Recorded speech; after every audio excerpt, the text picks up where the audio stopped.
Hey fam, welcome back to my channel Love from Bangalore. So இன்றைக்கி என்ன பண்ண போகிறோன்னா ஈஸியான உப்புமா செய்யுது எப்படின்னு பார்க்கலாம்.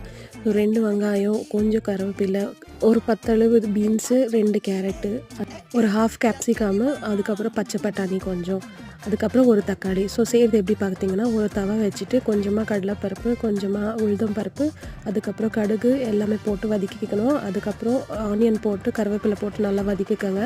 அப்புறம் மிளகா சேர்த்து, அதுக்கப்புறம் வெஜிடேபிள், அப்புறமா எல்லாமே தக்காளி எல்லாமே சேர்த்து இந்த மாதிரி உப்பு போட்டு நல்லா வதக்கிக்கணும். அதுக்கப்புறம் பார்த்தீங்கன்னா 1 கப்புக்கு 2 கப்பு சுடு தண்ணி சூடு பண்ணி வச்சுக்கோங்க. அப்புறம் இந்த ஃப்ரை ஆன வெஜிடபிள் கூட 1 கப்பு ரவை போட்டு இந்த மாதிரி நல்லா வதக்கிக்கணும்.